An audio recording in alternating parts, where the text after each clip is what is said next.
ಗುರು ಇವತ್ತು ನನ್ನ ಗಾಡಿಗೆ 20,000 ಬಾಡಿಗೆ ಬಂತು. ಅದ್ರಾಗ 24,000 RTO ಫೈನ್ ಕಟ್ಬಿಟ್ಟು ಬಂದಿದ್ದೀನಿ. ಅದು ಹೆಂಗೆ ಅಂದ್ರೆ ಇವತ್ತು ನನ್ನ ಗಾಡಿ ಬಿಜಾಪುರ್ ಲೋಡ್ ಆಯ್ತು. ಹೋಗಿ 200 ಗ್ರೇಡ್ ಹಾಕೊಂಡು ಅಲ್ಲಿಂದ ಸೀದಾ ಬೈಪಾಸ್ ಬಂದು ಮುಸಿಮಣ್ಣ ಗಾಡಿನೂ ಗುಲ್ಬರ್ಗಕ್ಕೆ ಲೋಡ್ ಆಗ್ತಾ ಇತ್ತು. ಅವ್ರಿಗೂ ಬಾಯ್ ಅಂತ ಹೇಳ್ಬಿಟ್ಟು ಅಲ್ಲಿಂದ ಬಿಟ್ಟೆ ಗುರು. ಸೀದಾ ಬಂಕ್ಗೆ ಹೋದೆ. ಬಂಕ್ದಲ್ಲಿ ಡೀಸೆಲ್ ಹಾಕ್ಸ್ಕೊಂಡು ಒಂದು ವಿಡಿಯೋ ಮಾಡ್ಕೊಂಡು ಡೀಸೆಲ್ ಎಲ್ಲ ಫುಲ್ ಟ್ಯಾಂಕ್ ಆಗಿತ್ತು. 4 ಗಂಟೆ ಗಾಡಿ ಅಲ್ಲಿ ಕೊಡ್ಬೇಕಂತೆ. ಸಿರಾತೋಲ್ ಅಲ್ಲಿ ಬಂದು ಟೀ ಕುಡ್ಕೊಂಡು ಪಾಸ್ ಆಯ್ತು ಗುರು. ಅಲ್ಲಿ RTO ನಿಲ್ಸ್ಕೊಂಡು 24,000 ನೋಡಿ ಫೈನ್ ಹಾಕಿರೋದು ನಮ್ ಗಾಡಿಕ. ಹೈಟ್ ಲೋಡ್ ಕಂತೆ ಗುರು. ಹೈಟ್ ಲೋಡ್ ನಾವು ಹಾಕೊಂಡು ಹೋಗ್ತಿರಲ್ಲ ಅದಕ್ಕೋಸ್ಕರ ಅದು.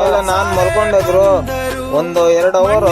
ಆಮೇಲೆ 6:15 ಗಂಟೆಗೆ ಬಂದು ನಮ್ ಕರ್ಕೊಂಡು ಹೋಗಿ ನೋಡಿ ಅನ್ಲೋಡ್ ಆಗ್ತಾ. ಆಮೇಲೆ ಅನ್ಲೋಡ್ ಎಲ್ಲ ಆಗೈತ್ ಗುರು. ಆಮೇಲೆ ಹಂಗೆ ವೀಲ್ ಕ್ಯಾಪ್ ಇದ್ದಿಲ್ಲ. ವೀಲ್ ಕ್ಯಾಪ್ ಫಿಟ್ಟಿಂಗ್ ಮಾಡ್ಕೊಂಡು ಸೀದಾ ಬಂದು ನಮ್ ಪೊಲೀಸ್ ಅವ್ರಿಗೆ ಬಾಯ್ ಅಂತ ಹೇಳ್ಬಿಟ್ಟು ನೋಡಿ ಗುರು. ಇದು ನಮ್ ಜೀವನ. 20,000 ಬಾಡಿಗೆಕ 24,000 ಫೈನ್ ಹಾಕಿದ್ದಾರೆ. ಇದ್ರಾಗ ಡೀಸೆಲ್ ಏನು ಟೋಲ್ ಗೇಟ್ ಏನು ಹೈಟ್ ಲೋಡು ಡೋರ್ ಓಪನ್ ಅಂತ ಹಾಕಿರೋದು.